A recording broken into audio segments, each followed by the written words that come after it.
স্বাগত জানাচ্ছি ডিসকভারি প্রধান শিরোনামে, সাথে আছে আমি মোহাম্মদ নিজামুদ্দিন। চীনা ব্যবসায়ীদের বাংলাদেশে বিনিয়োগের আহ্বান জানিয়েছেন প্রধানমন্ত্রী শেখ হাসিনা। তিনি বলেছেন, চীনের সঙ্গে রপ্তানি বাণিজ্য আরও বাড়াতে চায় বাংলাদেশ, তাই চীনা বিনিয়োগকারীদের বাংলাদেশে বিনিয়োগের আহ্বান জানিয়েছেন তিনি। মঙ্গলবার চীন বাংলাদেশ বিনিয়োগ ও বাণিজ্য সংক্রান্ত সম্মেলনে প্রধানমন্ত্রী শেখ হাসিনা এসব কথা বলেন। চালের পুষ্টিমান ঠিক রাখতে পলিশ করা চকচকে চাল বাজারজাত বন্ধে আইন করা হয়েছে। খুব শীঘ্রই এটি বাস্তবায়ন করা হবে। পলিশ করা চকচকে চাল আর বাজারে থাকবে না, বলেছেন খাদ্যমন্ত্রী সাধন চন্দ্র মজুমদার। সে যেই হোক না কেন, দেশ থেকে অর্থ পাচারকারীদের অবিলম্বে গ্রেপ্তার করে এদেরকে আইনের আওতায় এনে দৃষ্টান্তমূলক শাস্তি প্রদানের জন্য আহ্বান জানিয়েছেন বাংলাদেশ লেবার পার্টি ও সম্মিলিত জাতীয় জোটের চেয়ারম্যান সেকেন্দার আলী মনি। যুক্তরাষ্ট্রের টেক্সাস অঙ্গরাজ্যে প্রবল শক্তি নিয়ে আঘাত হেনেছে হারিকেন বেরিল। এতে হিউস্টন শহরে প্রাণ হারিয়েছে অন্তত 3 জন। এ নিয়ে শক্তিশালী বেরিলের তাণ্ডবে যুক্তরাষ্ট্রে 8 জনের মৃত্যু হয়েছে। বিদ্যুৎহীন হয়ে পড়েছে 27 লক্ষাধিক মানুষ। বাতিল করা হয়েছে 1300টিরও বেশি ফ্লাইট, তথ্য CNN ও বিবিসির। জাতীয়তাবাদী যুবদলের আংশিক কেন্দ্রীয় কমিটি গঠিত হয়েছে। সোমবার বিএনপির কেন্দ্রীয় দপ্তর থেকে সংগঠনটির কমিটি গঠনের কথা জানানো হয়। কমিটিতে আব্দুল মোনায়েম মুন্নাকে সভাপতি, রেজাউল করিম পলকে সিনিয়র সহসভাপতি, নুরুল ইসলাম নয়নকে সাধারণ সম্পাদক করা হয়েছে। বন্যার কারণে স্থগিত থাকা সিলেট শিক্ষা বোর্ডের এইচএসসি ও সমমানের পরীক্ষা শুরু হয়েছে আজ। সিলেট বিভাগ বাদে দেশে অন্যান্য জায়গায় পরীক্ষা শুরু হয়েছে গত 30 জুন থেকে। আজ মঙ্গলবার তথ্য ও যোগাযোগ প্রযুক্তি বিষয়ের পরীক্ষা দিয়েই সিলেট বিভাগে এইচএসসি পরীক্ষা শুরু হলো। কোটা সংস্কারের দাবিতে এক দফা কর্মসূচি বাস্তবায়নের লক্ষ্যে নতুন কর্মসূচি ঘোষণা করেছে বৈষম্য বিরোধী ছাত্র সমাজ। কর্মসূচি অনুযায়ী আগামী বুধবার সারা দেশে সর্বাত্মক ব্লকেড কর্মসূচি পালন করা হবে। এছাড়া আজ মঙ্গলবার ক্লাস পরীক্ষা বর্জন সহ অনলাইন অফলাইন গণসংযোগ চলমান থাকবে, যা ছিল গতকালের ঘোষণা। আজ বিকাল 3টায় এক সংবাদ সম্মেলন করে বুধবার সর্বাত্মক কর্মসূচি ঘোষণা করা হবে বলে আন্দোলনকারীরা জানিয়েছেন।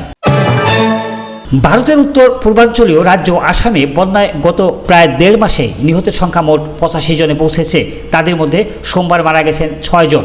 রাজ্য সরকারের দুর্যোগ মোকাবেলা দপ্তর Assam state disaster management authority মঙ্গলবার এক বিবৃতিতে বলা হয়, গতকাল সোমবার ধুবরী জেলায় 2 জন, গোয়ালপাড়া জেলায় 1 জন, গোয়ালঘাটে 2 এবং শিবাসগড়ে 1 জন বন্যায় পানিতে ডুবে মারা গেছে।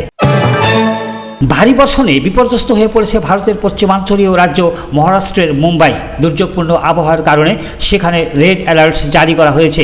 এছাড়া মঙ্গলবার শিক্ষা প্রতিষ্ঠান বন্ধ রাখার কথাও জানানো হয়েছে। এমনকি একান্ত প্রয়োজন ছাড়া বাসিন্দাদের বাড়ির বাইরে না বের হওয়ার অনুরোধ জানানো হয়। বৃষ্টির মধ্যে সমুদ্র সৈকতের কাছাকাছি না যেতে দেওয়া হয়েছে কঠোর নির্দেশ। মঙ্গলবার এক প্রতিবেদনে এই সব তথ্য জানিয়েছেন ভারতীয় গণমাধ্যম NDTV।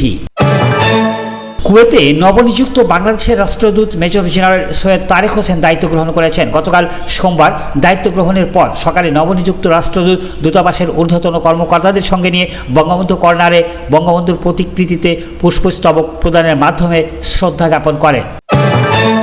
চলতি মাসের শেষের দিকেই ঢাকায় আসার সম্ভাব্য সূচি ছিল আর্জেন্টিনার বিশ্বকাপ জয়ী দলের সদস্য ডি মারিয়ার, কিন্তু এই সময় ক্লাব নিয়ে ব্যস্ত থাকার কারণে ঢাকা আসা হচ্ছে না এই আর্জেন্টাইন তারকার। তবে চলতি বছরই ঢাকা সফরে আসবেন বলে জানিয়েছেন ভারতের ক্রীড়া উদ্যোক্তা শতদ্র দত্ত। দেশের 6টি অঞ্চলের উপর দিয়ে ঝড়সহ বজ্রবৃষ্টির আভাস দিয়েছে বাংলাদেশ আবহাওয়া অফিস। মঙ্গলবার দেশের আভ্যন্তরীণ নদীর বন্দরগুলোর জন্য দেওয়া এক সতর্কবার্তায় এই তথ্য জানানো হয়। আবহাওয়া অধিদপ্তর থেকে জানা যায়, কুমিল্লা, নোয়াখালী, বরিশাল, পটুয়াখালী, চট্টগ্রাম ও কক্সবাজার অঞ্চলের উপর দিয়ে দক্ষিণ অথবা দক্ষিণ পূর্ব দিক থেকে ঘন্টায় 45 থেকে 60 কিলোমিটার বেগে অস্থায়ীভাবে ঝোড়ো হাওয়া বয়ে যেতে পারে। একই সঙ্গে বৃষ্টি অথবা বজ্রসহ বৃষ্টি হতে পারে। আবহাওয়া অফিসের অন্য এক বিজ্ঞপ্তিতে জানানো হয়, আজ সন্ধ্যা পর্যন্ত দেশের সব বিভাগের অস্থায়ীভাবে দমকা হাওয়া সহ হালকা থেকে মাঝারি ধরনের বৃষ্টি অথবা বজ্রসহ বৃষ্টি হতে পারে। সেই সঙ্গে রংপুর, ময়মনসিংহ, চট্টগ্রাম ও সিলেট বিভাগের অনেক জায়গায় এবং ঢাকা, রাজশাহী, খুলনা ও বরিশাল বিভাগের 2-1 জায়গায় অস্থায়ীভাবে দমকা হাওয়া ও হালকা থেকে মাঝারি ধরনের বৃষ্টি অথবা বজ্রসহ বৃষ্টি হতে পারে।